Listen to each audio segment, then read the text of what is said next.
把握圣经脉络，传扬救赎福音。欢迎收听、收看地极福音 TV。 여러분 이제 성경 히브리서 하면 어떻게 생각돼요?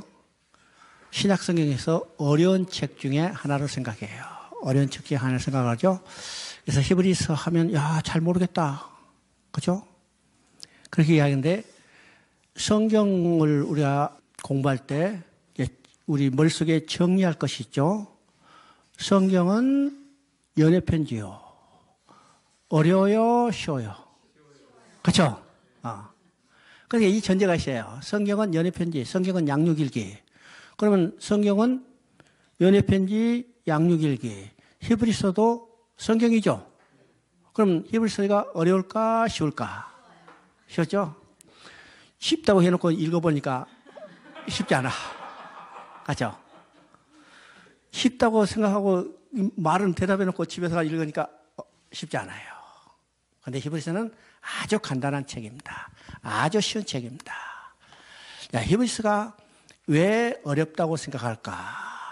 우리는요, 구약을 통해서 하나님이 해시온 일을 머릿속에 정리가 되지 않기 때문에 히브리서를 읽으면 어렵다고 생각해요. 왜일까요? 히브리서는요, 구약의 하나님의 이런 일을 그대로 정리해서 신학적으로 적용해서 성취된 것을 증거하기 때문이요. 그죠? 자, 히브리서 1장 1절을 보면 어떻게 됐어요? 옛적에는 여러 선지자를 통해서 우리 조상들에게 여러 가지 모양과 여러 가지 방법으로 말씀하신 하나님이, 그죠? 2절을 보니까 이 모든 마지막 날에는 그 아들로 우리에게 말씀하셨다고 했어요. 그러면 히브리서는요, 구약의 여러 가지 모양과 방법으로 말씀하셨던 것을 어떻게 해요? 예수 그리스도에서 성취된 것을 증거하겠죠. 그러니까 히브리서는 구약을 우리가 하나님의 구속의 역사가 무엇인가를 알아야 해요. 그 핵심은 뭐예요? 그 핵심은 여자의 후손을 벌써 가죽 옷을 지어 입히시는 건데, 그러면 그것이 뭐로 발전됐어요? 구약에서는 제사법으로 발전됐어요. 제사법으로. 그러니까 히브리서는 제사를 통해서, 제사장에 드리는 제사를 통해서 하나님 앞에 나아가는 길을 보여주는 거죠. 이것이 히브리서입니다. 히브리서 설명 다 끝났어요. 그렇죠? 그러니까 그 제사 드리는 법, 제사법, 제사를 어떻게 드리는가, 어디서 드리는가, 이걸 이야기한 것뿐입니다. 그럼 이미 우리는 구약성경에서 다 공부했던 내용이죠. 당연해요. 그러니까 구약성경에 하나님께 나아가는 길을 보여준 것이 무엇인지를 안다면 히브리서는 아주 간단한 책입니다. 간단한 책이요. 자, 히브리서를 쓰진 배경을 우리가 이제 생각해 봅니다. 히브리서는 어느 쓸까? 히브리서는요, 성경 중에서, 이제 신약 성경에서 누가 언제 썼는지 알지 못하는 책이 히브리서입니다. 히브리서죠? 그러면 이제 우리의 신약 성경 27권을 썼을 때, 그 정경으로 기준하는 가장 첫 번째 기준이 누가 썼느냐예요. 그죠? 누가 썼느냐. 사도성이라고 그럽니다. 그러면 사도가 썼거나 사도에 준한 사람이 쓴 책을 정경으로 정하는데 첫 번째 기준이었어요. 그런데 히브리서는 누가 썼는지 알 수 없죠. 그러니까 히브리서는 오랫동안 이 정경으로 넣느냐 넣지 않느냐 논의가 되어 왔어요. 그런데 이제 신약성경 27권이 제3차 칼다고 회개에서 마지막으로 27권에 결정될 때, 이때 마지막으로 포함된 책이 히브리서입니다. 그죠? 오랫동안 토의하다가 이건 도저히 뺄 수 없구나. 이 중요한 성경 도저히 뺄 수 없구나. 근데 넣다 보니까 이 기준에 위배되잖아요. 그래서 바울이 저작했다는 것을 인정하고 신약 성경 27권에 넣어놨습니다. 근데 오늘 성경학자들은 이야기하죠. 히브리서는 바울 저작이 아니라고 분명히 이야기해요. 그래서 전에는 바울 서신 14권이 있는데 요새 신학은 바울 서신 14권이라 이야기하지 않고 13권이라고 그래요. 왜요? 그 중에 이제 히브리서가 빠졌기 때문이죠. 빠졌기 때문이야. 그러니까 히브리서는요, 그만큼 성경으로서는 중요한 책이라는 거죠. 중요한 책이에요. 뺄 수 없어서 그냥 바울 저작을 인정하고 성경에 넣기 때문에. 그죠? 그러면 히브리서는 언제 기록했을까? 그것도 모르죠. 누가 썼는지 모르니까. 제왕 학자들이 추정하기를 70년대 이전에 기록했을 것이다 이야기예요. 그러면 최소한도 빠르면 64년부터 70년 전에 히브리서를 기록했을 것이다. 그러면 히브리서를 기록한 연대가 이 정도 되면 이 시대적 배경이 어느 시대예요? 자, 이 시대에는요, 유대교에서 그리스도로 개종된 유대 그리스도인에게는 두 가지 핍박이 나타나죠? 두 가지 핍박. 첫째는 어떤 핍박이요? 유대교로부터 자기 종족, 통족으로부터 핍박이죠? 유대교로서 그리스도로 했으니까 개종했잖아요. 그래서 민족을 배반하고 신앙을 배반했다고 핍박입니다. 그러면 유대교에서 이제 그리스도를 개종했으면 그들의 핍박이 얼마나 무서운가를 우리가 보게 되죠? 종족으로서 쫓겨나요. 종족으로 쫓겨날 뿐만 아니라 그의 산업도 다 잃어버려요. 우리 이제 필요한 것은 먹고 살 건데 다 잃어버렸다면 정말로 견디기 어려운 거죠. 견디기 어려워요. 그러니까 첫 번째 핍박은 자기 동족으로부터 핍박입니다. 핍박이죠. 두 번째 핍박은 이제는 그리스도인이 됐기 때문에 로마가 그리스도인을 핍박하는 거예요. 그러니까 로마로부터 핍박입니다. 그러니까 유대교에서 그리스도인으로 개종했던 이 사람들은 양면의 핍박이 있죠. 유대교, 그다음에 로마로부터. 그러면 이 핍박 가운데 견디기 쉬워요? 어려워요? 결코 쉽지 않아요. 결코 쉽지 않으면 어떻게 할까? 야, 이 핍박 어려운데 우리 다시 내가 유대교로 돌아가자. 이런 생각이 있었게요? 없었게요? 많은 사람이 돌아가기도 했고 또 남은 사람은 갈등하고 있는 거예요. 내 돌아가자. 이 핍박으로도 좀 편하게 살자. 이런 생각이 있었을 거죠. 그래서 그들의 신앙이 전진하지 못하고 정체되어 있는 이 유대 그리스도인들에게 우리가 믿고 있는 예수님이 누구신가? 예수님이 우리를 위하여 무슨 일을 하셨는가를 정확히 알게 하고 그들로 하여금 어떻게 해요? 신앙의 전진을 촉구하는 내용입니다. 그래서 히브리서의 기록 목적은 뭐예요? 침체된 신앙에서 전진하도록 신앙에 권면한 내용이라는 사실을 알아야 합니다. 그러면 권면하기 위해서는 어떻게 해요? 그들이 믿고 있는 예수가 누구인지를 알아야 해요. 그렇죠? 우리가 믿고 있는 하나님이 누구인지를 정확히 알아야죠. 그 다음에 그 예수 그리스도가 나를 위하여 해주신 일이 무슨 일인지를 정확히 알아야 해요. 정확히 알아야 해요. 자, 예수님이 나를 위하여 해주신 일. 이건 성경 전체 이야기죠. 성경 전체는 하나님과 하나님이 나를 위하여 해주신 일. 바로 그것이 성경이에요. 그러면 히브리서는 예수님이 누구신가를 정확히 알고 예수님이 나를 위하여 해주신 일이 무엇인지를 정확히 알므로 이제는 내가 믿는 예수 그리스도를 굳게 붙잡고 신앙의 전진을 고면한 내용이니까 히브리서는요 5개 단어 한 문장으로 설명할 수 있어요. 그러면 그 5개 단어 한 문장은 어떤 것일까? 첫째는 예수입니다. 그죠? 예수. 두 번째 단어는 제사장이요. 세 번째 단어는 지성소요. 네 번째 단어는 안식이요. 다섯 번째 단어는 믿음이요. 이 5개 단어로 한 문장으로 히브리서를 정리해요. 그러면 이 5개 단어를 어떻게 한 문장으로 만들 수 있을까? 예수님이 대제사장이 돼서 우리를 지성소로 인도해요. 그러면 그 지성소에 누가 계세요? 하나님 계시냐? 우리가 하나님을 만나고 하나님과 함께 안식을 누리게 되는 거죠. 이게 성경의 궁극적인 목표니까. 안식을 누리는 거. 이게 하나님이 예수 그리스도를 통해서 이루어진 일이요. 그러면 우리는 그것에 믿음으로 화합하는 거죠. 믿음으로 하는 거. 이것이 히브리서입니다. 다시 이야기합니다. 히브리서는 5개 단어 한 문장으로. 첫째 단어는 예수님. 두 번째 단어는 제사장. 세 번째 단어는 지성소. 네 번째 단어는 안식. 다섯 번째 단어는 믿음이요. 이 말은 예수 그리스도가 대제사장이 돼서 우리를 지성소까지 인도하가면 우리는 거기서 하나님을 만나고 안식을 누리게 되는 것, 회복하는 거죠. 그러면 그것을 우리가 믿음으로 화합하는 것이 히브리서다. 히브리서 끝났죠? 그렇죠? 그러니까 이 히브리서는 이 5개 단어를 이제 잘 논리적으로 설명해 가는 겁니다.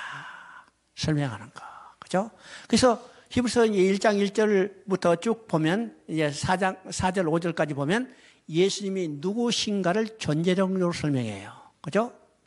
그 다음에 그부터 1장 14절까지는 예수님이 비교해서, 천사하고 비교해서 예수님이 더 높은 존재인가를 설명해 가는 겁니다.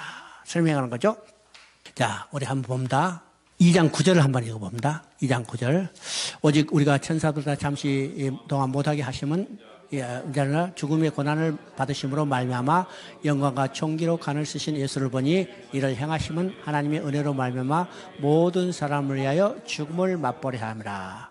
여러분 이제 예수님이 존재적으로 설명하고 예수님이 무슨 일을 하신가를 이제 설명해 나가는 내용 중에 여기에 예수님이 오신 목적을 이야기합니다. 예수님 목적을 이야기하죠. 그러면 2장 9절부터 쭉 이제 18절까지 보면 예수님이 모신 목적을 이제 여러 가지로 이야기하는데 그 중에 몇 가지를 이야기하면 첫째는 9절이에요. 9절에 뭐라고 써요? 모든 사람을 위하여 죽음을 맛보려 하심이라. 죽음을 맛보려 하셨다는 것은 대속 제물이 되기 위해서 오셨어요. 인자가 오는 것은 섬유를 받으는 게 아니라 도리어 성기라고 많은 사람을 위한 대속물이 되려 함이죠. 대속물이 되셨어. 우리 대신 십자가에 못 박혀 우리의 죄를 짊어지시고 죽으셨어. 대속물이 됐죠. 두 번째 예수님의 오신 목적은 자 10절에 나옵니다. 구원의 창시자를 고난을 통하여 온전하게 하시면 합당하다. 자 구원의 창시자 이 말은요 우리를 구원하시기 위해서 이 땅에 오셨다는 거예요. 구원하시기 위해서. 자, 구원의 창시자로서니까 이거는 구원의 근원입니다.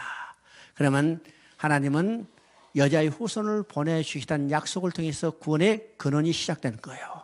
그죠? 그래서 예수님은 구원의 근원으로서 이 땅에 오셔서 인자가 오신 목적은 뭐예요? 인자가 온 것은 잃어버린 자를 찾아 구원하나이라. 그러니까 구원의 근원이 되셔서 이 땅에 오신 목적은 잃어버린 자를 찾아 구원하시겠어요.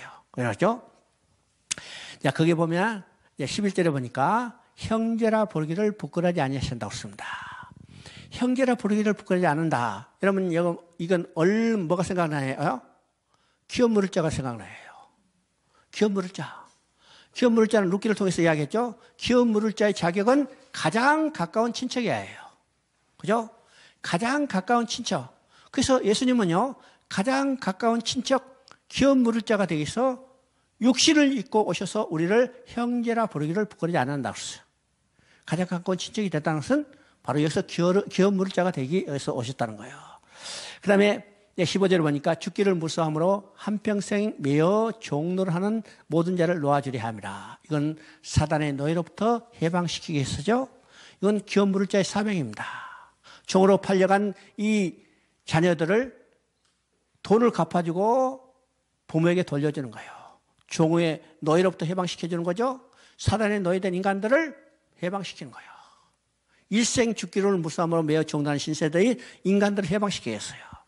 그 다음에 17절을 보니까 하나님의 일에 자비하고 신실한 대제사장이 되어 백성의 죄를 속량하시려고 여기서 이제 히브리서서 논증하고자 하는 중요한 핵심 단어가 나오죠. 대제사장이 되겠어요. 대제사장이 돼요.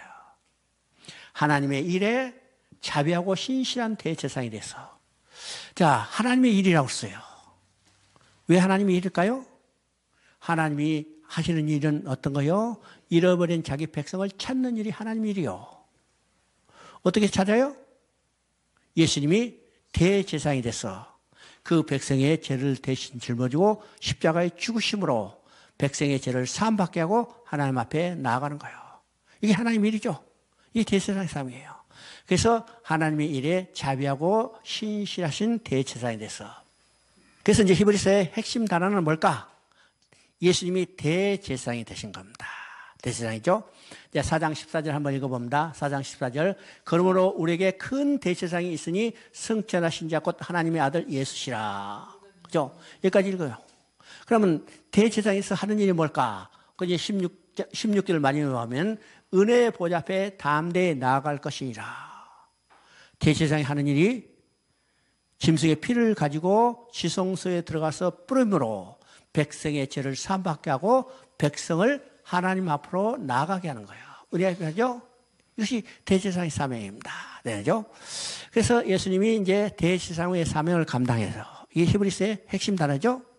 그러면 구약의 대제사장과 구약의 제사와 신약의 대제사장과 신약의 제사가 어떻게 다른가를 우리가 보게 되죠? 그러면 구약이나 신약의 제사는 제사를 드릴 때 세 가지 요건이 있어야 한다고 했습니다. 이미 이것은 설명했어요. 여러분 이거 잘 기억해 둬야 합니다. 구약이나 신약이나 제사를 드릴 때 가져야 할 세 가지 요건. 첫째는 제단이요. 두 번째는 제물이요. 세 번째는 제사장이요. 그렇죠? 제사장. 그러면 구약과 신약의 제사가 어떻게 다를까? 자, 우리 구약의 제사를 봅니다. 첫 번째 제사장은 누구예요? 아론 지파의 후손이 대제사장이 됐어요. 그러면 아론 지파도 사람 가운데 취한 자고 그도 죄인이요. 그죠? 그도 죄인이요. 이건 완전한 제사장이요? 불완전한 제사장이요? 불완전한 제사장이요. 또 제물은요, 짐승의 피로 제사를 드렸어요. 짐승의 피가 인간의 죄를 대속할 수 있어요? 짐승이 인간을 대신할 수 있어요? 대표할 수 있어요? 없어요. 그러니까 짐승의 피로 인간의 죄를 대속할 수 없죠? 이건 그림자로만 보여져요. 그러니까 이건 제물도 불완전한 제물이죠?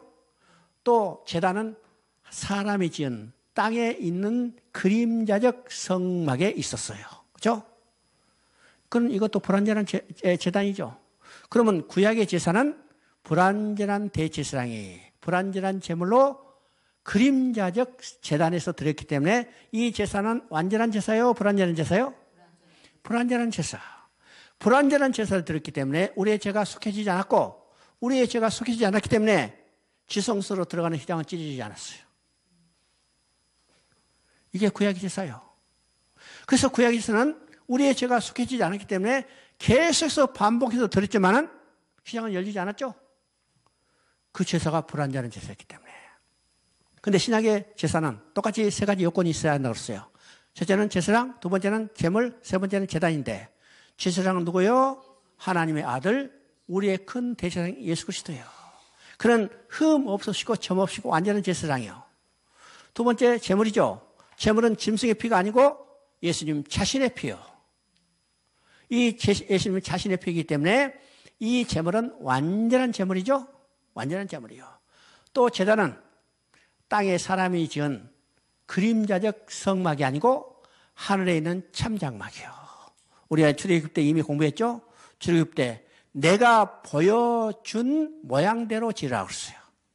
그러면 하늘에 실체가 있다는 거죠. 그 보여준 모양대로 보고 와서 땅에다가 그림자로 지었다고 그랬죠. 그러니까 하늘에 있는 참장막.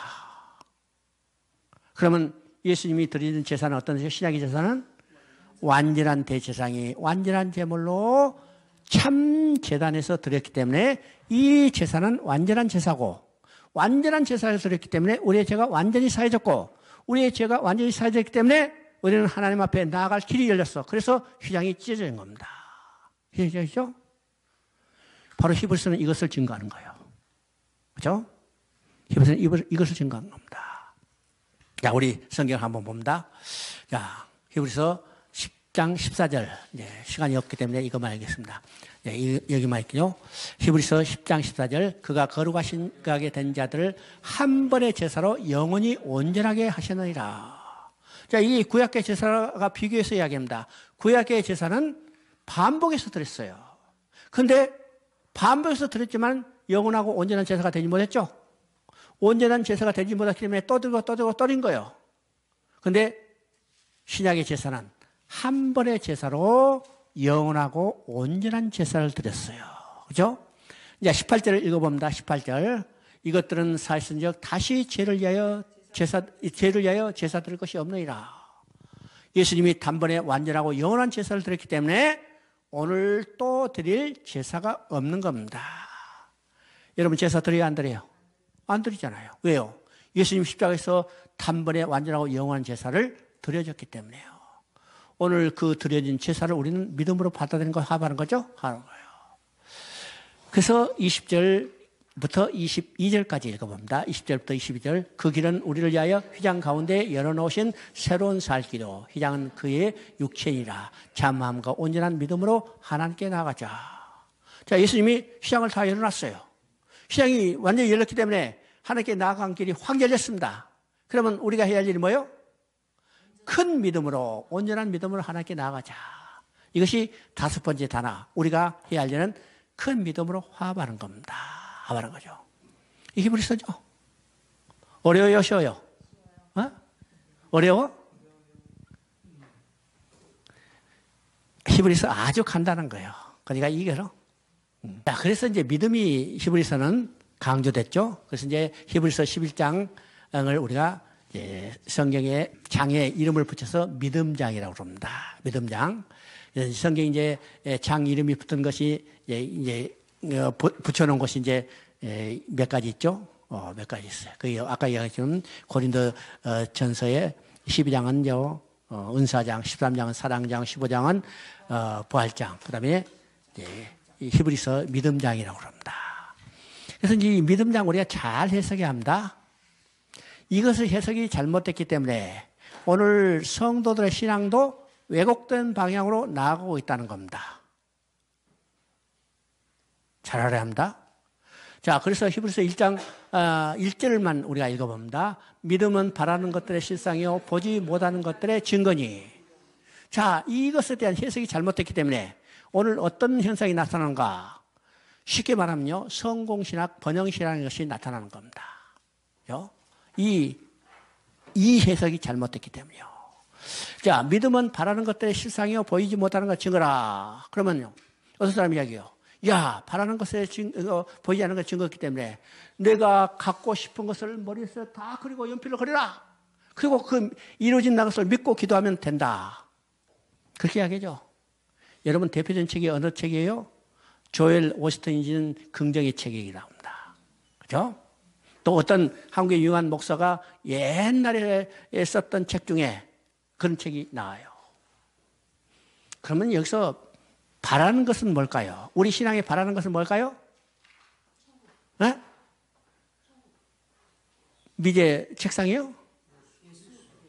우리가 바라는 것은 천국입니다. 보이지 않는 것은 천국 봤어요? 못 봤어요. 보이지 않아요. 우리가 바라는 것, 보이지 않는 것은 우리의 신앙의 궁극적인 도달의 목표인 천국이고 천국에 대해서 하나님과 함께 기뻐하며 즐거운 삶을 누리는 거예요. 그것이 실체와 증거로 나타나요. 그렇죠? 실체와 증거는 이건 법적 용어죠. 증거는요, 법정에서 증거로 사용되는 거예요. 그건 눈에 보이는 거고 실질적인 것이 있어야 해요. 증거죠. 그러면 바라는 거, 보이지 않는 거, 천국, 하나님과 함께 사는 삶을 누리는 것을 실체로 증거로 만들어진 것이 누구예요? 예수 그리스도예요. 그럼 여기서 믿음이라는 것은 어떠세요? 예수 그리스도를 믿는 것은 우리가 바라는 거, 천국, 보이지 않는 것, 천국을 지금 내 속에 내 증거로 만들어준다는 겁니다. 그러니까 여기서 믿음이 무엇인가를 우리가 잘 알아야죠. 믿음이에요. 그래서 우리가 이제 창세기 공부할 때도 봤어요. 아벨이 이야기를 했죠. 아벨은 믿음으로 더 나은 제사를 드리고 의롭다는 증거를 얻었으니 그랬어요. 믿음으로 더 나은 제사를 드렸다. 그러면 아벨이 믿음으로 더 나은 제사고 하나님 앞에 돌아가게 된 그 믿음은 무엇을 믿었을까? 바로 그것이 가죽옷, 양의 첫 새끼를 들음으로 가죽옷에 대한 믿음이었죠. 그러면 가죽옷은 누굴 이야기해요? 예수 그리스도예요. 예수 그리스도를 믿으며 더 나은 제사를 드리고 그는 의롭다는 증거를 얻었으니 하나님 앞에 돌아갔으니 이 말이에요. 그렇죠? 이 말이에요. 그러니까 히브리서에 말한 이 믿음이 무엇인가를 우리가 생각해야 합니다. 자, 그래서 이제 히브리서는 다시 이야기하자면 5개 단어 한 문장으로 우리는 정리할 수 있다. 그 5개 단어는 예수님, 두 번째는 제사랑, 세 번째는 지성소, 네 번째는 안식, 다섯 번째는 믿음이다. 이 말은 예수님이 대제사장이 되어 우리를 지성소까지 인도하면 우리는 거기서 하나님을 만나고 안식을 회복하는 거죠. 그것을 우리 믿음으로 화합하는 것이 히브리서다. 히브리서 간단하죠? 如果你对我们的节目感兴趣，请记得订阅并转发我们的频道。